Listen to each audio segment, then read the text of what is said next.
আমরিনা লাম্মা সাবারু। মুসা আলাইহিস সালামের কথা বলতেছিলেন। আল্লাহ তাআলা রাসূলুল্লাহ সাল্লাল্লাহু আলাইহি সাল্লামকে উদ্দেশ্য করে বলতেছেন, আমি মুসা আলাইহিস সালামকে কিতাব দান করেছি, যেভাবে ঠিক সেভাবে আপনাকেও কিতাব দান করেছি। এবং সেই কিতাবটি অর্থাৎ মুসা আলাইহিস সালামকে যে কিতাব দেওয়া হয়েছে, সেই কিতাব বনী ইসরাঈলের জন্য হেদায়েতের উসিলা হয়েছে, মাধ্যম হয়েছে। আর ওয়াজআলনা মিনহুম আইম্মাতান ইয়াহদুনা বিআমরিনা, বনী ইসরাঈলের মধ্যে আমি তাদেরকে অনেক আইম্মা দিয়েছি। আইম্মা মানে অনেক নেতা, ইমাম বানিয়ে দিয়েছি। যে সমস্ত ইমামরা, নেতারা কি করবে? ইয়াহদুনা বিআমরিনা, আমার নির্দেশে তারা হেদায়েতের পথ দেখাবে। লাম্মা সাবারু, যখন তারা ধৈর্য ধারণ করেছে। ওয়া কানু বিআয়াতিনা ইউকিনুন, এবং তারা সেই আইম্মাগণ, ইমামগণ আমাদের আয়াত সম্পর্কে বিশ্বাস স্থাপন করেছে, বিশ্বাস রাখত। ইন্না রাব্বাকা হুয়া ইয়াফসিলু বাইনাহুম ইয়াওমাল কিয়ামাহ, নিশ্চয় আল্লাহ তাআলা কিয়ামতের দিন ইয়াফসিলু, তাফসিল করবেন অথবা সমাধান করবেন, বিচার করবেন, বাইনাহুম তোমাদের মাঝে, তাদের মাঝে, ইয়াউমাল কিয়ামাতে, কিয়ামতের দিন আল্লাহ তাআলা সমাধান করবেন। ফিমা কানু ফি ইখতালিফুন, তারা পরস্পরে যেই বিবাদের মধ্যে ছিল, ঝগড়া ইখতিলাফের মধ্যে ছিল, সেই ইখতিলাফ সমূহ কিয়ামতের দিন আল্লাহ তাআলা সব কিছু সমাধান করবেন, ফয়সালা করবেন। আওয়ালাম ইয়াহদিলাহুম কাম আহলাকনা মিন ক্বাবলিহিম, আমি কি তাদেরকে এই কথা দেখিয়ে দিই না, এটি বলিনি যে কাম আহলাকনা মিন ক্বাবলিহিম মিনাল কুরুন, যুগে যুগে তাদের পূর্বে অনেক মানুষকে, অনেক জাতিকে হালাক, ধ্বংস করেছি, ধ্বংস করে দিয়েছি। যারা ইয়ামশুনা ফি মাসাকিনহিম, তাদের বাসস্থানে হেঁটে হেঁটে যাচ্ছিল, চলাচলের অবস্থায়, এমন অবস্থায় তাদেরকে আমি হালাক করে দিয়েছি, ধ্বংস করে দিয়েছি। ইন্না ফি যালিকা লাআয়াতিন আফালা ইয়াসমাউন, নিশ্চয় এগুলো সবগুলো হচ্ছে নিদর্শন, আল্লাহর প্রতি বিশ্বাস স্থাপন করার কারণ হতে পারে এগুলো। আফালা ইয়াসমাউন, তারা কি শুনে না, শ্রবণ করে না, বুঝে না, অনুধাবন করে না। আওলাম ইয়ারাউ আন্না নাসুকাল মা ইলাল আরদিল জুরুজ, তোমরা কি দেখো না আমি পানি প্রবাহিত করি, কোথায়? পানি নিয়ে যাই, পৌঁছিয়ে দিই। নাসুকু আল মা, পানি চালিয়ে নিয়ে যায়, ইলাল আরদিল জুরুজি, এমন জমিনের দিকে যেগুলো হচ্ছে জুরুজ, মানে কি রে? শুষ্ক, শুকনো জমিন। শুকনো জমিন যখন গরমে, রোদে ফেটে যায়, তখন আল্লাহ তাআলা বলতেছেন সেই জমিনের দিকে আমি পানি নিয়ে যাই। ফানুখরিজু বিহি জারআন, সেই পানির মাধ্যমে ওই শুষ্ক জমিন থেকে আমি জারআন, মানে কি তোমার শাক সবজি, ক্ষেত ফসল, সবজিয়াত, ঘাস ইত্যাদি উৎপন্ন করি, উৎপাদন করি, বের করি। তো সেগুলি কিসে খায়, কি জন্য? তাকুলু মিনহু আনআমুহুম ওয়া আনফুসুহুম, তাদের, মানুষের যে জন্তু রয়েছে, জীবজন্তু, চতুষ্পদ জন্তু, সেগুলোও খায়। ওয়া আনফুসুহুম, এবং তারা নিজেরাও খায়। আফালা ইউবসিরুন, তারা কি এগুলো দেখে না? তারপরেও কেন ঈমান আনে না? ওয়া ইয়াকুলুনা মাতা হাযাল ফাতহু ইন কুনতুম সাদিকিন, তারা বলবে, তারা বলে, কাফের মুশরিকরা বলে, মাতা হাযাল ফাত, এই বিজয় কখন? যদি তারা সত্যবাদী হয় তাহলে বলো কখন হবে। এখানে এই আয়াতের শান নুজুলের ক্ষেত্রে বলা হচ্ছে, কাফের মুসলমানরা কাফের দেখে বলতে লাগলো যে অচিরে আমরা তোমাদের উপর বিজয় হবে, বিজয় অর্জন করব একদিন, সেটা অনেক একেবারে গনিয়ে এসেছে, নিকটবর্তী হয়ে গেছে। তখন কাফেররা বলতে লাগলো কখন, সেটা কখন হবে। সেই পরিপ্রেক্ষিতে আয়াত নাযিল হয়েছে। আবার ইয়ামুল ফাতহ দ্বারা এখানে আবার কেউ কেউ বলেছে উদ্দেশ্য হচ্ছে, এটা হচ্ছে কিয়ামতের দিন। ইয়ামুল ফাতহ মানে কি রে? কিয়ামতের দিন। কিয়ামতের দিন বিজয় কাদের জন্য হবে? একমাত্র মুসলমানদের জন্য। যারা ঈমান এনেছে, ভালো কাজ করেছে, নেককার, তাদের জন্য বিজয় হবে, তারা বিজয়ী ঘোষিত হবে। আর যারা অন্যায় অপরাধ করেছে, কাফের মুশরিক, তারা সেই দিন লাঞ্ছিত হবে, পরাজিত হবে। এখানে ইয়াউমুল ফাতহ দ্বারা সেটাই উদ্দেশ্য। ওয়া ইয়াকুলুনা মাতা হাযাল ফাতহু, তারা বলে এই বিজয় কখন হবে? ইন কুনতুম সাদিকিন, যদি তোমরা সত্যবাদী হয়ে থাকো তাহলে বলতে পারে কিনা দেখো। কুল ইয়াউমাল ফাতহ লা ইয়ানফাউল লাযিনা কাফারু ঈমানুহুম, আপনি বলে দিন বিজয়ের দিন লা ইয়ানফাউ আল্লাযিনা কাফারু ঈমানুহুম ওয়ালা হুম ইউনজারুন, যারা কুফরি করেছে তারা সেই দিন যদি ঈমান আনতে চায় তাহলে তাদের ঈমান সেই দিন কোনো কাজে আসবে না। ওয়ালা হুম ইউনজারুন, এবং তাদেরকে কোনো ফুরসত আর কোনো সুযোগ দেওয়া হবে না। ফাআরিদ আনহুম, সুতরাং আপনি তাদেরকে এড়িয়ে চলুন। ওয়ান্তাজির, অপেক্ষা করুন। ইন্নাহুম মুনতাজিরুন, তাদেরকেও সুযোগ দেওয়া হয়েছে। একদিন তারাও আমার নিকট প্রত্যাবর্তিত হবে এবং সামনে কিয়ামতের মাঠে উপস্থিত হবে। আচ্ছা, সূরাতুল আহজাব মাদানিয়া, আরেকটি সূরা। সূরা সাজদা শেষ হলো, আরেকটি সূরা শুরু হলো আহজাব। এই সূরার নাম আহজাব, এটা হিজবুনের বহুবচন। আহজাব অর্থ হচ্ছে বিভিন্ন দল। হিজবুন মানে দল, আহজাব মানে বিভিন্ন দল। তো এই সূরার নাম সূরাতুল আহজাব কেন রাখা হলো? কারণ এই সূরার মধ্যে ওই যে আহজাবের যুদ্ধের কথা বর্ণিত হবে। আহজাবের যুদ্ধ মানে কোন যুদ্ধ? খন্দকের যুদ্ধ একটা আছে না, শুনছো? খন্দক, এই খন্দকের যুদ্ধের কথা এখানে বর্ণিত হবে। তো খন্দকের যুদ্ধের সময় যেহেতু মক্কার কাফের যারা ছিল, তারা সবাইকে, যত দল আছে এখানে সব দলকে একত্রিত করলো এবং নাম দিল নাকি, সেটার নাম যুক্তফ্রন্ট, ঐক্যফ্রন্ট এরকম আছে না, এরকম একটা নাম দিয়ে সমস্ত দলের মানুষকে একত্রিত করলো। কেন? মদিনা আক্রমণ করার জন্য, মুসলমানদের উপর তোমার হামলা, তীব্র কি বলে যে হামলা চালানোর জন্য তারা চক্রান্ত করলো। তারা একযোগে সবাই মুসলমানদের উপর হামলা করার পরিকল্পনা করলো। সেই ঘটনা এখানে বর্ণিত হয়েছে, এই জন্য এটার নাম রাখা হয়েছে কি রে? সূরাতুল আহজাব করে। আহজাব হিজবুনের বহুবচন, অর্থাৎ দল, বিভিন্ন দল। এই সূরা সকল মুফাসসিরিন এ ব্যাপারে একমত যে এই সূরাটি মদিনায় অবতীর্ণ হয়েছে। এই সূরার আয়াত হচ্ছে ৭৩টি। আচ্ছা, বিসমিল্লাহ। এই সূরাটি অবতীর্ণ হওয়ার শান নুজুলের ব্যাপারে বলা হচ্ছে যে এই সূরার মধ্যে বলা হবে, মদিনায় যখন রাসূল কারীম সাল্লাল্লাহু আলাইহি ওয়াসাল্লাম হিজরত করে আসলেন, তখন মদিনার যত ইহুদি ছিল, মদিনার মধ্যে, মক্কার মধ্যে ইহুদিদের তখন বেশি বসবাস ছিল, তারা বেশি বসবাস করত। মদিনার ইহুদিরা, কাফেররা, মুশরিকরা সবাই মিলে রাসূলের নামে বিভিন্ন ধরনের ষড়যন্ত্র লিপ্ত হলো, কুৎসা রটনা করতে লাগলো, মিথ্যা অপবাদ দিতে লাগলো। এই ধরনের মিথ্যা অপবাদ, ষড়যন্ত্র সবগুলোর জবাব দেওয়ার জন্য আল্লাহ তাআলা এই আয়াত অবতীর্ণ করেছেন। ইয়া আইয়ুহান নবী ইত্তাকিল্লাহ ওয়ালা তুতিল কাফিরিন ওয়াল মুনাফিকিন, আল্লাহ তাআলা বলতেছেন, হে নবী, আপনি আল্লাহকে ভয় করুন। এই আয়াতের একটা শান নুজুল আছে, অনেকগুলো শান নুজুল। সেখান থেকে একটি শান নুজুল হলো মদিনার কিছু ইহুদি গোত্র, যাদের গোত্রের নাম হচ্ছে, এক গোত্রের নাম হলো বনু কুরাইজা, প্রসিদ্ধ ইহুদি গোত্র। বনু নাজির অনেক বড় ইহুদি গোত্র, এবং তারা রাসূলের এবং ইসলামের অনেক বেশি ক্ষতি করার চেষ্টা করত তখন। তো বনু কুরাইজা, বানু নাজির এবং বনু কাইনুকা একটা গোত্র ছিল। এই গোত্রের লোকজন রাসূল যখন মক্কা থেকে মদিনায় হিজরত করে আসলেন ৪র্থ হিজরিতে,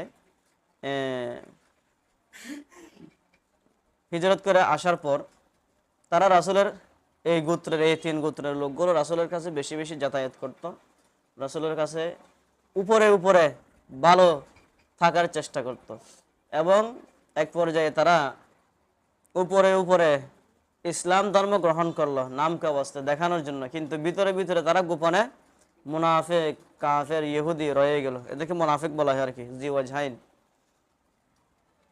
তখন যখন তারা রাসূলের নিকট বেশি যাতায়াত করতে লাগলো, রাসূলের নিকট আসতে লাগলেন, তখন তারা যখন ইসলাম ধর্ম গ্রহণ করলেন, রাসূল তাদেরকে একটু ভালোবাসতে লাগলেন, মহাব্বত করতে লাগলেন, ছোটদেরকে স্নেহ করতে লাগলেন, এবং রাসূল তাদের যে করা কথা মনোযোগ সহকারে শুনতেন, গুরুত্ব সহকারে শুনতেন, গুরুত্ব দিতেন। রাসূল তাদেরকে সময় দিতেন, ভালোবাসতেন, স্নেহ করতেন, তাদের যে কোনো কথা শুনতেন। কিন্তু রাসূল এটা জানতেন না যে তারা গোপনে গোপনে তারা মুনাফিক রয়ে গেছে, এটা জানতেন না। এই জন্য আল্লাহ তাআলা এই আয়াত অবতীর্ণ করলেন, ইয়া আইয়ুহান নবী তাকিল্লাহ, হে নবী আপনি আল্লাহকে ভয় করুন, ওয়ালা তুতিল কাফিরিন ওয়াল মুনাফিকিন, কাফের এবং মুনাফিকদের অনুসরণ করবেন না। ওই যে বনু কুরাইজার লোকদেরকে রাসূল অনুসরণ করতেন, তাদেরকে ভালোবাসতেন, এরকম করতে রাসূল আল্লাহ তাআলা রাসূলকে নিষেধ করেছেন। ইন্নাল্লাহা কানা আলিমান হাকিমা, রাসূল সাল্লাল্লাহু আলাইহি ওয়াসাল্লাম সেটা জানেন না তারা মুনাফিক, এই জন্য আল্লাহ তাআলা বলতেছেন নিশ্চয়ই আল্লাহ তাআলা আলিম, তিনি সবকিছু জানেন, হাকিম, তিনি সব বিষয়ে পারদর্শী।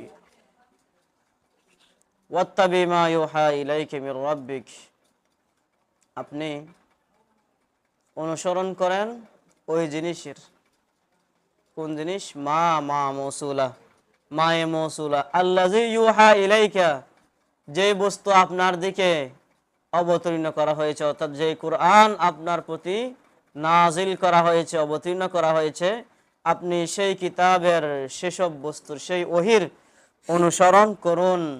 মির রাব্বিকে, যা আপনার রবের পক্ষ থেকে প্রেরণ করা হয়েছে, এই সেই ওহি ছাড়া অন্য কোনো কিছুর আপনি অনুসরণ করবেন না। ইন্নাল্লাহা কানা বিমা তা'মালুনা খাবীরা, নিশ্চয় আল্লাহ তাআলা জানেন তারা যেসব আমল করে, যেসব কাজ করে, তাদের কৃতকর্ম সম্পর্কে আল্লাহ তাআলা সম্যক অবগত রয়েছেন। ওয়া তাওয়াক্কাল আলাল্লাহ, এবং আপনি আল্লাহ তাআলার উপর ভরসা রাখুন। ওয়া কাফা বিল্লাহি ওয়াকিলা, আল্লাহ তাআলা অভিভাবক হিসেবে, গার্জিয়ান হিসেবে আল্লাহ তাআলাই কিরে যথেষ্ট।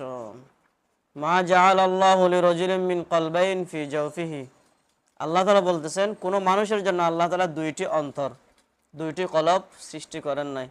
আমাদের মধ্যে আমাদের কলব কয়টা, অন্তর কয়টা? একটা। এই আয়াতের শান নুজুলের ভাবে বলা হচ্ছে, কুরাইশের এক ব্যক্তি সে বলতো যে আমার কাছে দুইটা অন্তর আছে। এক ব্যক্তি দাবি করতো রাসূলের কাছে এসে, মুসলমানদের নিকট এসে দাবি করতো যে আমার কাছে অন্তর কয়টি আছে? দুইটা আছে। সুতরাং এক অন্তর দিয়ে যা বোঝা হয়, দুই অন্তর দিয়ে তার থেকে বেশি বোঝা হয়। আমার কাছে যেহেতু অন্তর দুইটা, আমি বেশি বুঝি, এমনকি নাউজুবিল্লাহ আমি মুহাম্মদ থেকেও বেশি বুঝি, এরকম সে নাউজুবিল্লাহ সে দাবি করতো আর কি। তখন সে তার এই অসার দাবির খণ্ডন করার জন্য সেই পরিপ্রেক্ষিতে আল্লাহ তাআলা এই আয়াত অবতীর্ণ করলেন, মা জাআলাল্লাহু লিরাজুলিন মিন কলবাইন ফি জাওফিহি, আল্লাহ তাআলা কারো অন্তরে দুইটি হৃদয়, দুইটি বক্ষ, কারো বক্ষে দুইটি অন্তর আল্লাহ তাআলা সৃষ্টি করেন নাই। ওয়া মা জাআলা আজওয়াজুকুম আল্লাহি তুযাহিরুনা মিনহুন্না উম্মাহাতিকুম, এখানে আয়াতের আরেকটি অংশ আল্লাহ তাআলা বলতেছেন যে সমস্ত স্ত্রীদেরকে তোমরা জেহার করো, জেহার, তারা তোমাদের মায়ের মতো নয়। এই আয়াতের একটা শান নুজুল আছে। শান নুজুল হচ্ছে আইয়ামে জাহিলিয়া, জাহিলি যুগের মানুষেরা, জাহিলি যুগ বলতে বুঝো না তোমরা? জাহিলি কোন যুগ, কোন সময় এটা? জাহিলি যুগ, হ্যাঁ,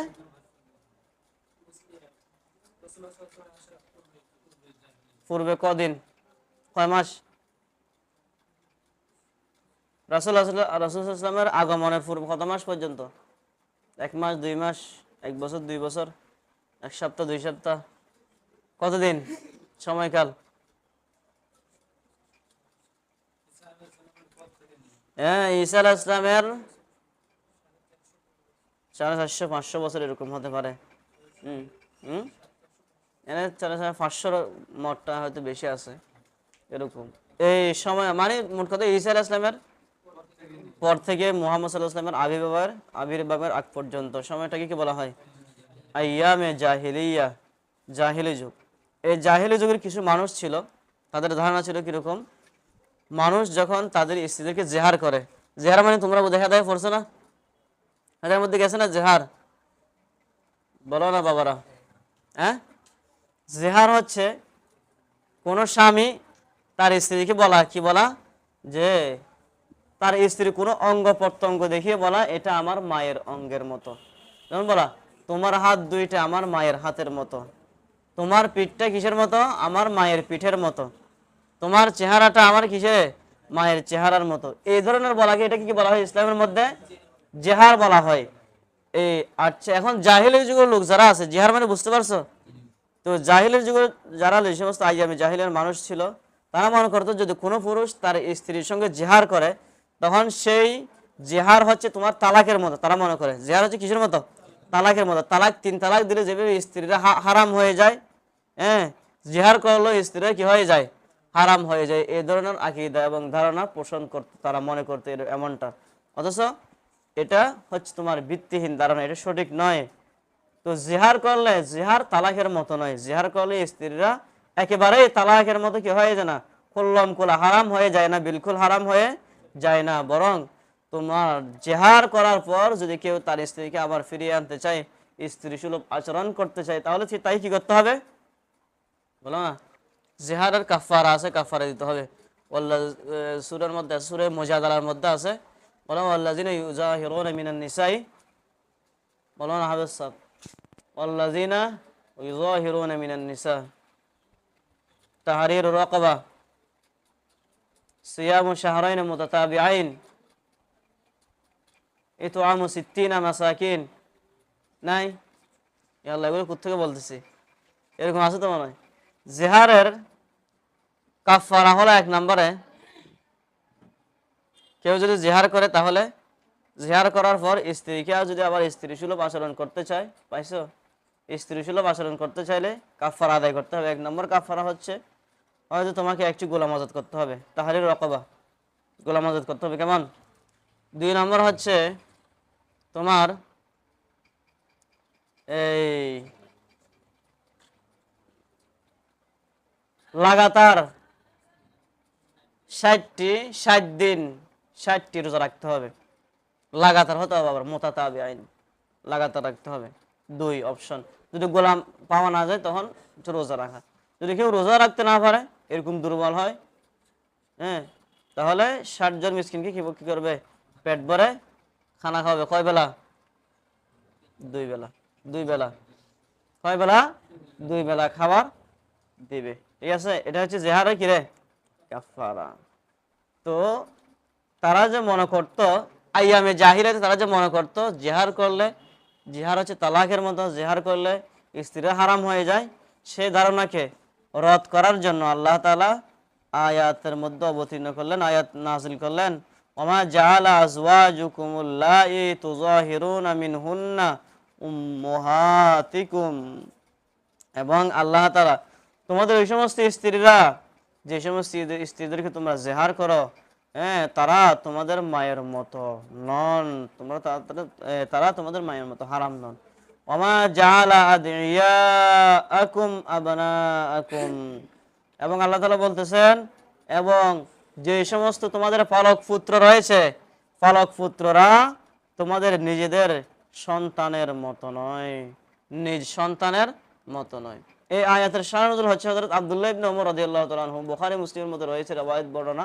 আব্দুল্লাহ ইবনে ওমর রাদিয়াল্লাহু তাআলা আনহু তিনি বলেন, আমরা হযরত রাসূল করিম সাল্লাল্লাহু আলাইহি ওয়াসাল্লাম এর একজন পালক পুত্র ছিল, তার নাম কি রে?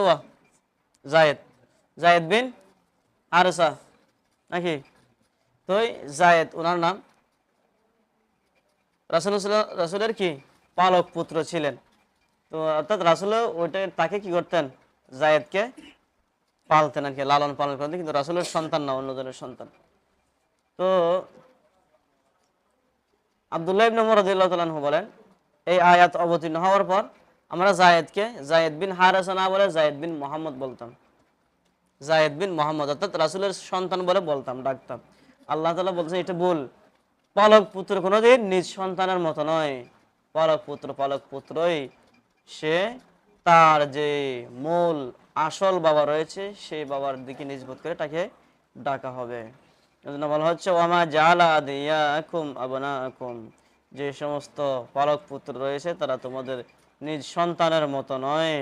যালিকুম কওলুকুম বিআফওয়াহিকুম, তোমরা যে বলো যায়েদ মুহাম্মদ সাল্লাল্লাহু আলাইহি ওয়াসাল্লামের ছেলে, এটা হচ্ছে তোমাদের মুখের কথা, এটা বাস্তব নয়।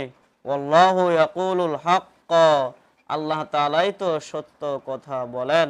ওয়া হুয়া ইয়াহদিস সাবিল, তিনি তোমাদের আল্লাহ তাআলা সত্যের পথে সিরাতে মুস্তাকিমের দিকে, সরল সঠিক পথের দিকে তিনি দিশা দেন, পথ প্রদর্শন করেন।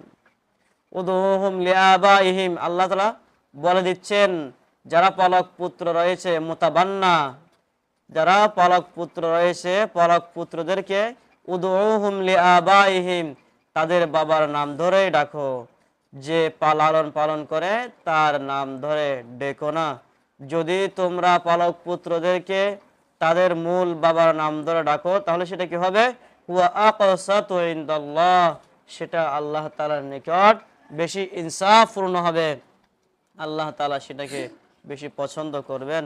ফাইল্লাম তা'লামু আবাআহুম, আর যদি তোমরা পালক পুত্রদের বাবা সম্পর্কে তোমরা যদি অবগত না হও, যদি সেটা জানা না থাকে, ফা ইখওয়ানুকুম ফিদ্দিন, তাহলে মনে করবা তারা হচ্ছে তোমাদের দ্বীনী ভাই, তোমরা তাকে ভাই হিসেবে সম্বোধন করতে পারো।